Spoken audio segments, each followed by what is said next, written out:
রাজধানী জুড়ে এখন ডানা মেলে ঘুরে বেড়াচ্ছে বাঙালির স্বপ্নের মেট্রো রেল। আর সেই ডানায় প্রতিনিয়ত হাওয়া দিচ্ছেন একজন নারী। বলছিলাম মেট্রো রেলের স্টেশন কন্ট্রোলার আসমা আক্তারের কথা। মোবিল প্রেজেন্ট না থামার গল্পে এবারের গল্পটি আসমা আক্তারের। হ্যালো আপু, কেমন আছেন? কেমন চলছে আপনার কাজ? ব্যস্ত সময় ভালোই চলছে। আচ্ছা চলুন আমরা একটু ঘুরে দেখতে দেখতে আপনাদের সাথে একটু গল্প করি। মানে মেট্রো রেলের সাথে এই যে যুক্ত হওয়া আপনার, মানে এটা থেকে আসলে কেমন লাগছে? আসলে এটা অবশ্যই একটা ভালো লাগার বিষয়, বিশেষ করে গর্বের বিষয়।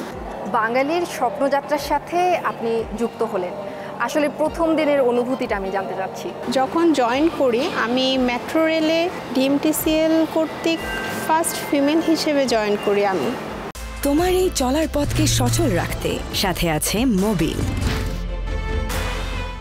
সেটা হচ্ছে 2019 সালে 21শে আগস্ট।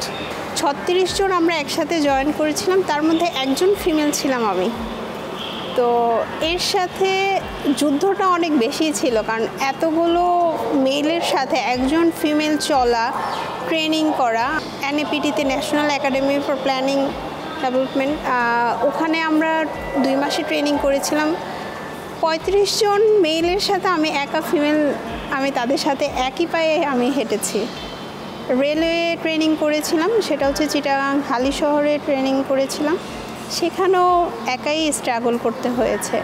আর সবচেয়ে মজার ব্যাপার হচ্ছে, যেদিন আমি জয়েন করতে আসি ডিএমটিসিএলে 21শে আগস্ট, সেদিন আমার বাবা এবং আমার হাজব্যান্ড দুজনেই আমার সাথে ছিল এবং আমাকে নিয়ে এসেছিল। আচ্ছা আমরা আরও গল্প করব, চলো একটু প্ল্যাটফর্মের দিকে গিয়ে একটু অবশ্যই কথা বলি।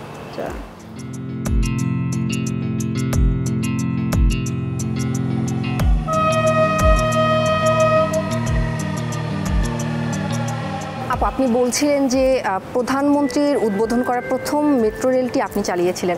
আমি আসলে জানতে চাচ্ছি যে সেই সময় আপনার অনুভূতিটা কেমন ছিল? বাংলাদেশে মেট্রো রেল চালু হওয়া এবং মেট্রো রেল উদ্বোধনের দিন যে প্রথম ট্রেনটি চালু হয় সেটি আমি নিয়ে যাব, সেটা তো স্বপ্নের বিষয় ছিল, কিন্তু সেটা যে বাস্তবিত হবে সেটা তো বুঝতে পারিনি। তো তখনের অনুভূতি সেটা প্রকাশ করার মতো না।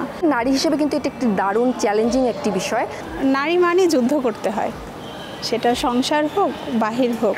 যেহেতু আমি বিবাহিত, আমার ছোট একটা বেবি আছে। জবে ঢোকা কয়েক বছর পরে বেবি হয়, কিন্তু অ্যাকচুয়াল যে অপারেশনাল আমাদের ট্রেনিংটা শুরু হয়েছে সেটা হচ্ছে আমার ম্যাটারনিটি লিভ শেষ করে আমি জয়েন করেছি। তখন থেকে নিয়ে আমার স্ট্রাগলটা আরও বেশি শুরু হয়েছে। ছোট একটা বেবি রেখে আমি ট্রেনিং করা, যেহেতু বাসা দূরে থাকায় 12 ঘন্টা একটা 6 মাসের বাচ্চা তার মাকে পাচ্ছে না। এর থেকে বড় চ্যালেঞ্জ আমি আর কিছুই বলতে পারবো না। তার মধ্যে আমাদের সেক্টরটা যেহেতু অপারেশনাল ডিপার্টমেন্ট, একটা ইমার্জেন্সি ডিপার্টমেন্ট, মিনিট তো দূরের কথা, এখানে আমাদের সেকেন্ডে চলতে হয়। কারণ যে টাইমটা বলা হয় ট্রেনটা আসবে তার ঠিক 1 মিনিট আগে আমাকে উপস্থিত থাকতে হবে। অনেক সময় 1 সেকেন্ডের জন্য ট্রেনটা মিস হয়ে যাচ্ছে আমার। তো এর জন্য আমার সবসময় অ্যালার্ট থাকতে হচ্ছে। আর স্টেশনের ক্ষেত্রেও যেহেতু শিফটিং টাইম, এখন একটা ট্রেন আটকে গেলে এই জিনিসটাকে আমি এসিআর থেকে আসতে আসতে আমার খুব ফাস্ট আসা লাগবে, এবং কারণ ট্রেনটা আমার জন্য অপেক্ষা করছে। আমি যতক্ষণ পর্যন্ত তার জিনিসটা আমি না করব সে যেতে পারছে না। তো সেই হিসেবেও আমাকে অ্যালার্ট থাকতে হচ্ছে। প্রতিটা পদক্ষেপে পদক্ষেপে চ্যালেঞ্জ, আসলে এখানে 1-2টা চ্যালেঞ্জ না। সবচেয়ে বড় বিষয় হচ্ছে আমাকে ঘরও সামলাতে হচ্ছে, বাহিরটাও সামলাতে হচ্ছে। আপনার পরিবার থেকে কী রকমের সাপোর্ট আপনি পেয়েছেন, এবং এখানকার যে ওয়ার্কিং একটা এনভায়রনমেন্ট সেটি থেকে আপনি আসলে কী রকমের সাপোর্ট পেয়েছেন? আব্বু যথেষ্ট এনকারেজ করতো আমাকে, কারণ উনি আমাকে কখনোই থেমে থাকতে দেয়নি। আমি যদি কখনো কোনো কিছুতে ক্লান্ত হয়ে পড়তাম, ওনার কথাতে ওনার সাপোর্টে আমি উঠে যেতাম। কারণ আমার মনে হতো আমার করতে হবে, কারণ আমি আমার বাবার অনুভূতিটাকে অনুভব করেছি, যে কারণে আজকে আমি আসমা এখানে দাঁড়ানো। আমি যে সেক্টরটাতে আছি এটা অপারেশনাল একটা ইমার্জেন্সি সেক্টর, এখানে চ্যালেঞ্জিং অবশ্যই আছে, কিন্তু সেই হিসেবে আমার কলিগরা আমাকে যথেষ্ট সাপোর্ট করছে। যেহেতু আমার ছোট একটা বেবি, আমি ট্রেন অপারেশনে ছিলাম, ট্রেন অপারেশনে তারাও আমাকে যথেষ্ট সাপোর্ট করেছে।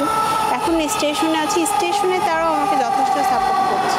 আমার কাজটুকু তো কেউ আমাকে করে দিতে পারবে না, আমার কাজটা আমাকেই করতে হবে, কারণ এটা কোনো ভাগাভাগির বিষয় না। আমার দায়িত্ব, আমার কাজ, আমার কর্তব্য আমাকেই করতে হবে, কিন্তু সাথে তারা কিছু সময়ের জন্য হয়তো আমাকে সাপোর্টটা দিচ্ছে আমার কলিগরা এবং ঊর্ধ্বতন যে স্যাররা আছে, আমার যারা রিপোর্টিং বস যারা আছে, ট্রেন অপারেশনে যখন ছিলাম, এখন স্টেশনে আছি, রিপোর্টিং বসরা আমাকে যথেষ্ট পরিমাণে হেল্প করছে। আপু, আমি জানতে চাচ্ছি যে আপনি যে পেশাটায় আছেন সেই পেশা আসলে আরও নারীর সংযুক্ত হওয়ার প্রয়োজন আসলে কতটুকু মনে করেন আপনি? এরকম একটা সেক্টরে এরকম নতুন প্রজন্মদের, বর্তমান প্রজন্মদের আমি আহ্বান জানাবো যে আপনারা এই সেক্টরে আসেন এবং বাংলাদেশের বিভিন্ন সেক্টরে নারীদের আগমন ঘটুক। বর্তমানে আমাদের প্রত্যেকটা পরিবারই চিন্তা করে যে নারীদেরকে নিয়েও তারা স্বপ্ন দেখে, মেয়েদেরকে নিয়েও স্বপ্ন দেখে, তো সেই স্বপ্নটা বাস্তবায়িত হোক। যেমনটা আমার বাবা দেখেছিল, আজকে তার স্বপ্নটা বাস্তবায়ন, অন্যান্য বাবা মার সে স্বপ্ন বাস্তবায়ন হোক, সেটা আমি চাই। নারীরা অগ্রসরমান হোক। ধন্যবাদ আপু আমাদেরকে সময় দেওয়ার জন্য। মেট্রো রেলের মতো চ্যালেঞ্জিং পেশায় নারীর আত্মবিশ্বাসী পথ চলায় এগিয়ে যাচ্ছে দেশ, বদলে যাচ্ছে সমাজ। আর এভাবেই একদিন নারীরা থেমে না গিয়ে জয় করবে গোটা বিশ্ব।